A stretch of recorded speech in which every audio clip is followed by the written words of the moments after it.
ঢাকা ৮ আসনে আমি চাই না কোনো অফিস ভাঙচুর হোক। যদি কেউ অপরাধ থাকে, ফেসিস হয়ে থাকে, যেই হোক না কেন, আমি চাই আইনের মধ্য দিয়ে হোক।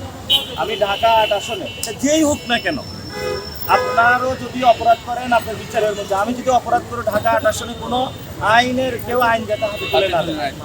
এবং সাথে সাথে আমি ওনাদেরকে আহ্বান জানাইছি, শেখ হাসিনা বিচার চাইতে, আমি ওনাদেরকে আহ্বান জানাইছি ভারতের পেট থেকে বের হয়ে আসা আধিপত্যবাদের বিরুদ্ধে দাঁড়াইতে। আমি ওনাদেরকে আহ্বান জানাইছি দুর্নীতির বিরুদ্ধে দাঁড়াইতে।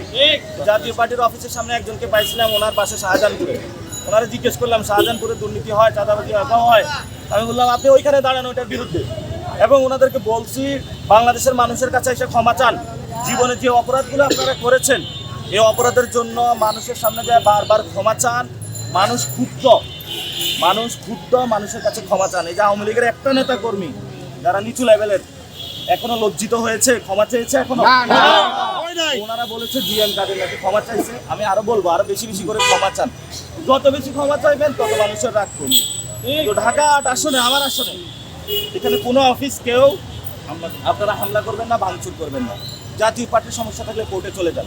আমিও চাই না যারা ফ্যাসিস্টের সহযোগী এই নির্বাচনে তাদের মধ্য দিয়ে আওয়ামী লীগ ঢুকে পড়ুক। জাতীয় পার্টি ওনারা আওয়ামী লীগের, ওনাদেরকে বলেছি শেখ হাসিনা দ্রুত বিচারের জন্য দাবি নিয়ে মাঠে নামতে, যাতে হলো আওয়ামী লীগের বিরুদ্ধে দাঁড়াইছে। ওনাদেরকেও আমরাই দাওয়াত দিয়ে আসছি আজকে। দোয়া করবেন। আমি আপনার নাতি, এখানে প্রার্থী হয়েছি। সামনে না ভাই, তাহলে তারা দেখতে শীতের কেউ জামা কিনতে পারে না। আমাদের সবার পকেটে টাকা নাই, চাকরি নাই এই দেশে। আমরা এই দেশটা অনেকে অনেক কষ্ট অর্জন করেছি। দেশটা ঠিক হয় না, হয়েছে যে দেশটা ধরার টাইম নেই। দেখছেন নিজের ভূমি বের করতেছি না, অনেক লোক মারা গেছে। 24 সালে মারা গিয়েছে না? শহীদ হাদির নাম শুনছেন? উসমান হাদি। শহীদ উসমান হাদি বলেছে ইনসাফের সমাজ চাই, তাকে গুলি করে মেরে ফেলছে।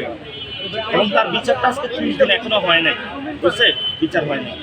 তো আমাদের জন্য দোয়া করবেন যাতে আমরা ভালো মানুষ হতে পারি এবং এই সংগ্রামটা আমরা রাখতে পারি।